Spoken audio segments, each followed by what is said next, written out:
Nellore city నియోజకవర్గం 3వ డివిజన్లో మాజీ మంత్రి నారాయణ కుమార్తె సింధూర ఎన్నికల ప్రచారం నిర్వహించారు. స్థానిక మాజీ కార్పొరేటర్ శైలజ ఆధ్వర్యంలో ఎన్నికల ప్రచారం నిర్వహించారు. సింధూర ప్రతి ఇంటికి వెళ్లి మాజీ మంత్రి నారాయణకి ఓటు వేయాలని అభ్యర్థించారు. ఏ ఇంటికి వెళ్ళినా ముందుగా నారాయణ చేసిన అభివృద్ధి మాకే వాళ్ళు చెబుతున్నారని అన్నారు సింధూర.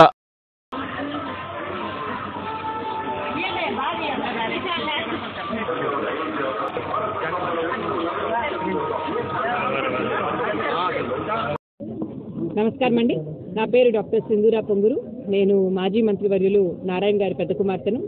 ఈరోజు నెల్లూరు నగరంలోని 3వ వార్డులో ఇంటింటికి వెళ్ళి ప్రచారం చేయడం చేద్దాము అనేసి పొద్దున్న నుంచి తిరుగుతున్నాము. కానీ కొంతమంది వీడియోగ్రాఫర్స్ మమ్మల్ని ఫాలో అవుతూ వస్తున్నారు. మేము ఇంటింటికి వెళ్ళడం కాదు, ప్రజలే ఇక్కడున్న స్థానికులే నా దగ్గరికి వచ్చి వాళ్ళు నన్ను ఒక ఇంటి ఆడపడుచులాగా చాలా రోజుల తర్వాత ఇంటి ఆడపడుచుని మనం కానీ చూస్తే ఎట్లా అయితే మనం ఇంట్లోకి వెల్కమ్ చేస్తామో అది బొట్టు పెట్టి అలాగే హారతలు ఇచ్చి అలాగే కౌగిలించుకొని మంచిగా చాలా రోజుల తర్వాత చూసిన ఆనందం వాళ్ళల్లో కనిపిస్తోంది. ఈ ఎల్లో జెండాలు చూసిన వెంటనే వాళ్ళల్లో ఎంతో కాన్ఫిడెన్స్ నింపుంది. అది వాళ్ళ కళ్ళల్లోనే కనపడుతోంది, వాళ్ళ చిరునవ్వుల్లో కనపడుతోంది. డెఫినెట్గా నారాయణ గారు మంచి మెజారిటీలో గెలవబోతున్నారమ్మా. ఇందాక మేడం చెప్పినట్టు అసలు మా వార్డులో ఉన్న కింద ఈ ఎండ్ టు ఎండ్ రోడ్లు కానివ్వండి, పనులన్నీ తనే చేయించారు. డెఫినెట్గా తను వచ్చి ఇవన్నీ చేస్తారన్న నమ్మకం మాకుందని వాళ్ళందరూ మాకు తెలియజేశారు.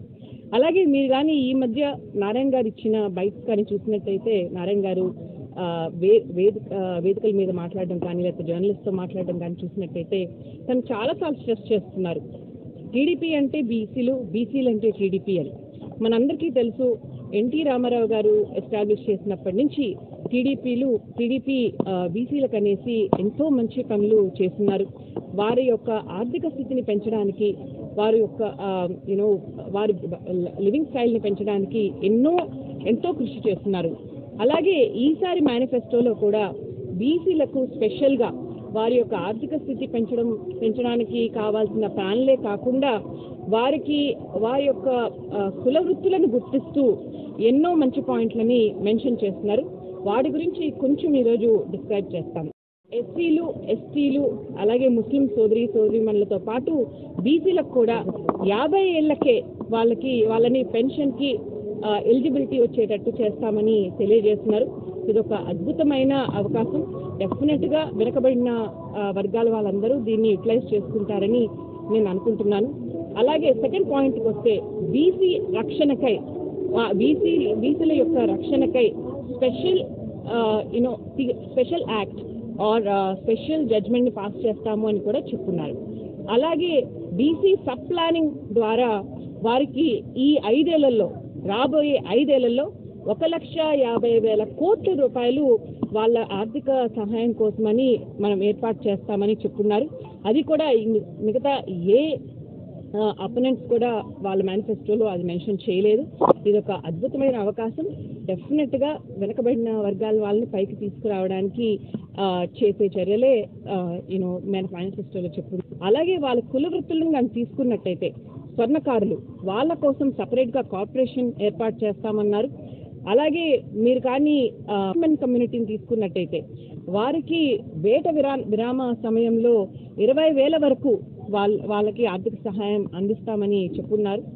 అలాగే నాయి బ్రాహ్మణులు కానీ తీసుకున్నట్టయితే వాళ్ళు గుళ్ళో పనిచేస్తూ ఉంటే వాళ్ళకి యూనిట్ ఫ్రీగా అందిస్తాము ఎలక్ట్రిసిటీని అని కూడా తెలియజేస్తున్నారు. అలాగే ధోబీఘాట్ కమ్యూనిటీ వాళ్ళకి ఎవరైనా ధోబీఘాట్స్ పెట్టుకోవాలనుకుంటే వాళ్ళకి ఎలక్ట్రిసిటీని ఫ్రీగా అందిస్తామని కూడా తెలియజేస్తున్నారు.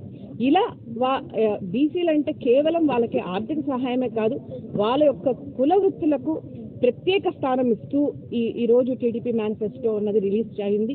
అది చాలా వాళ్ళని గౌరవిస్తూ వాళ్ళు చేసే పనులకి రెస్పెక్ట్ కానివ్వండి అలా తయారైంది. దీన్ని అందరూ గుర్తిస్తారని, దీన్ని అన్ని వర్గాల వాళ్ళు ఉపయోగించుకుంటారని, అలాగే నారాయణ గారు నేను ఇందాక తెలియజేశాను.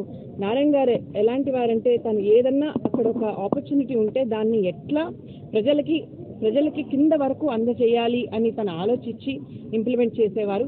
ఖచ్చితంగా తను ఇలాంటి పథకాలన్నింటినీ కూడా ఎవరికైతే కరెక్ట్గా ఎవరికైతే ఎలిజిబిలిటీ ఉందో వాళ్ళకి అందజేయాలో తను దగ్గరుండి నెల్లూరు వాసులందరికీ ఇది ఇప్పిస్తారు. నెల్లూరుని అభివృద్ధి చేసి ఒక స్మార్ట్ సిటీగా ఈ కంట్రీలోనే నిలబెడతారని నా యొక్క కాన్ఫిడెన్స్ తెలియజేస్తున్నాను. ఖచ్చితంగా నారాయణ గారికి అలాగే వేమిరెడ్డి ప్రభాకర్ రెడ్డి గారికి మే 13న మీ ఓటేసి వాళ్ళని అత్యధిక మెజారిటీతో గెలిపించాలని కోరుకుంటున్నాను.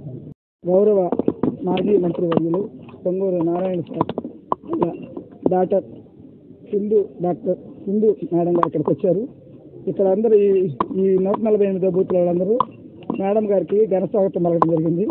ముఖ్యంగా దేనికంటే 2014లో నేను కార్పొరేట్ అయిన తర్వాత ఈ ఏరియా మొత్తం గుంటలుగా ఉండేది. అసలు అడుగు పెట్టేదానికే వీలు లేకుండా ఉండేది. అప్పుడు మేము సార్ దృష్టికి తీసుకెళ్ళాము.